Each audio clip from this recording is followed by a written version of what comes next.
guys, mayong hapon. Magandang hapon po sa lahat.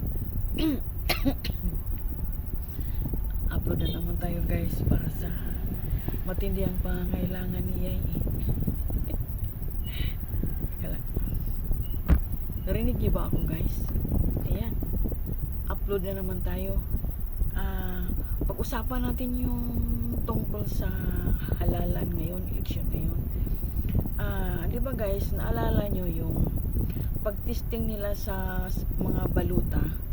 Meron pa nga dito sa bandang Agusan del Norte, nag-testing sila na ang tinesting nila, pinasok yung baluta ng ang tawag to, ang binoto niya si Ching Plaza, tapos ang lumabas ay pangalan ni Fortun. Ganyan yung mga sitting sa mga machine na ginamit sa pandaya guys, no? Diba? Imposible naman na ganyan ang lalabas sa machine kung hindi siya sinisit up dati, diba? Sinisit muna nila yung naka ano ba na tawag doon, naka-program na. So ngayon nagtesting na naman dito sa Maynila si George. Merong gitesting na solid Duterte 10. So ang sabi niluwa yung baluta, tapos binalik ulit Duterte 10 ha, tapos 10 lang, hindi 12. So pagpasok ng baluta, ang lumabas Alyansa team ni BBM. Tapos tinisting na naman yung 12 candidates. Tapos ang nag ano ng baluta Duterte 10, tapos ginawang 12. So anong nangyari paglabas ng ang sabi ng machine, over voting, di ba guys? Over voting. So wala na tayong noon kumbaga ang kalaban natin yung machine na mismo. So sana guys, yung time na yun, kasi di ba medyo mga 2 weeks before o 1 week before sila nagtesting ng machine, dapat guys si Sara or sino man dyan na pro Duterte humanap ng paraan para kontrahin yung pagluwa ng machine, yung pagsabi na overbooting. Bakit naging overbooting? Kasi sinisit up na nila yung machine na pagkumpleto ang nilagay ng Duterte, sasabihin overbooting. So wala, hindi kinukwenta yung votes. Sayang yun, di ba? Maraming beses, di ba? Tapos yung isa naman Duterte 10 ang lumabas Alyansa. So dapat sana hindi ginawang 10 yun, 9 lang ganyan or 8, para hindi siya magiging overvoting o overvote, or hindi siya iluluwa ng machine or hindi lalabas yung pangalan ng mga team ni Bangag. Di ba? Dapat 1 week before sa halalan, nag-isip na sila, si Sara or yung mga maisog, na paano kontrahin yung ganyang sistema. Di ba guys? Kasayang, no? Sayang hindi nakapasok si Jimmy Bundok, si Vic Rodriguez talaga yung pinaka kasi matapang siya, walang atrasan. Sayang yung yung hindi lumabas na sayang yung nag black voting sa Duterte 10 na hindi lumabas, niluwa ng machine, or ang lumabas Team Alyansa ang pangalan na resulta. Ganyan nila sinisit up yung machine guys. Sana kung meron sana nakasuggest, di ba, habang maaga pa or kahit 3 days before or 4 days, 5 days before. Bakit nagawa ng iglesia, guys? Ang iglesia nag-release ng kanilang sinusuportahan mga 3 days na.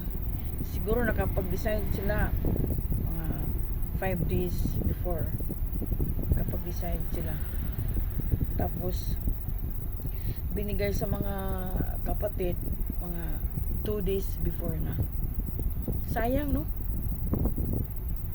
Sana yung Duterte 10 may kinuha doon na dalawa tapos pinasok yung dalawa, or kinuha yung isa tapos siyam na lang ang pinasok para hindi siya mag-overvote or hindi lalabas yung pangalan ng mga sorry guys, nakakainis talaga. Alam nyo, nakaka-high blood talaga ang resulta. Nakaka-high blood talaga. Tingnan nyo, okay yung ginawa ng INC, di ba guys? Oh. Alam nyo guys, yung INC matatalino talaga yung mga nasa pagdumala guys. Kumbaga guided talaga yung mga pag-iisip nila. Kasi kung hindi nila ginawa yan, walang makapasok na 7. Diyos ko po. Ang sigurado lang makapasok si Marcolita, si Go, si Bato. Kung hindi nila dinagdag yun si Villar, si Amy, si Bam, meron pa isa si Pia, hindi magiging 7. Si Bong Revilla, imposible na hindi siya nakapasok kasi nakapasok nga yung 5, si Bong Revilla pa kaya. Merong ginawa yung na yan, yung hocus pocus na naman dyan nga ginawa. Kumbaga kinuha yung boto ni Revilla, ibinigay sa iba, binigay dyan sa Ginoo ko, hindi nga pumasok sa survey. Pumasok ngayon at tinalo pa si Marcolita. Diba? Ka-imposible. Pwede ba tayong mag-demand guys ng manual counting? Pwede ba? Kung pwede sana, di ba? Kawawa yung mga voters na ang haba-haba ng pila. Halos hindi nakapag-agahan kasi maaga pa pumunta doon. Tapos yung iba inaabot pa ng 5 oras kasi nagpalya yung machine. Tapos lalo na doon sa bandang Hulusulo ba yun na nagkagulo, na mayroon pa nagkaputukan, na umabot ng 5 hours yung mga senior citizen na naghintay talaga para makapag-vote. Guys, congrats sa atin at congrats din sa mga kapatiran na solid block voting. Tamang-tama talagang ginawa ng INC na ginawang 8 lang. Ganyan ang kaya 8 lang kasi purpose nila hindi magpalya yung mga baluta. Yung iba, ang sabi na nila, yung mga baluta daw doon sa Maynila ba yun? Saang banda ba yun na manipis lang daw, pero bakit dito sa Mindanao hindi naman manipis? Dito sa Butuan City hindi naman manipis ang mga baluta. Iniingatan ko talaga guys na lumabas doon sa circle. Tapos mahina lang talaga, hindi ko talaga dinidiin kasi di ba may nagsabi na manipis daw, tapos magbablat sa ilalim. Tapos ay yun pala guys, nakalimutan ko yung Sagip party list. Block voting din yun, kasama yun sa block voting ng INC. Sagip party list. Bakit ang layo-layo ng agwat? Meron din hocus-pocus dyan sa party list. Pumasok ang tingog party list. Number 1 pa yung Akbayan. Bakit? Malakas ba yung Akbayan sa survey? Hindi ha. Malakas ba yung tingog party list sa survey? Nakapasok pa yung Ako Bicol kay ano yan kay Saldico. Grabe guys. Grabe yung bilihan ng boto guys. Siyempre, ganun ang ginawa nila. Binili nila yung boto ng tao.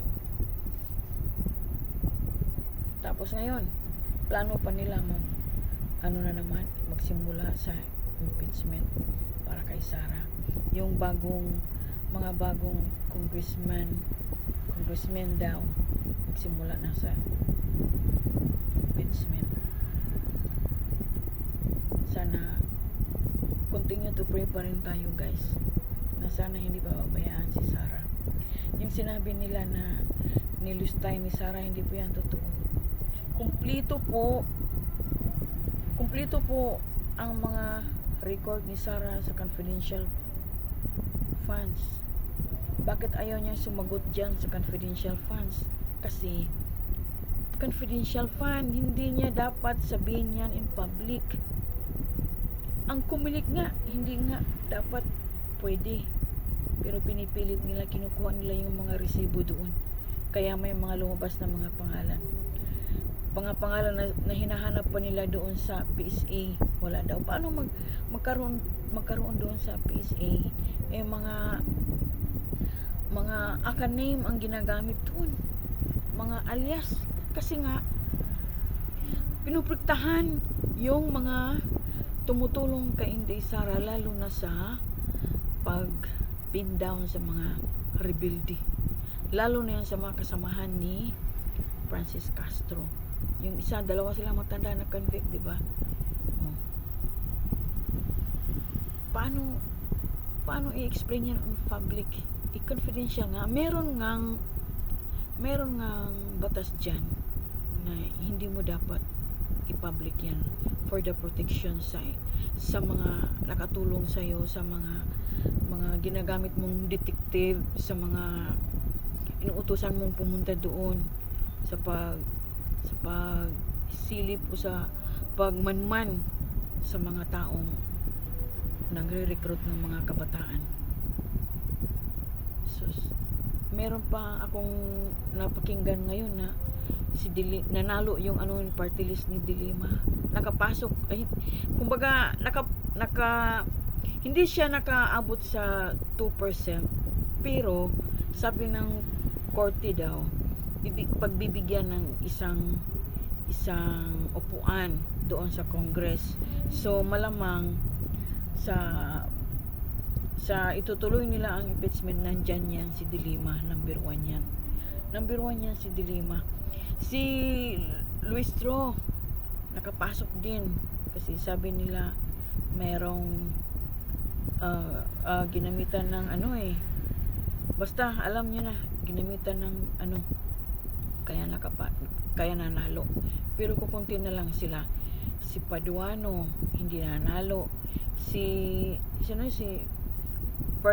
Ferdinand, yung Gonggol Boy, si Chihuahua nanalo pa rin. Sino pa yung mga malakas sa mga humiliate sa mga vloggers at saka yung sa mga tauhan sa OBP na talo.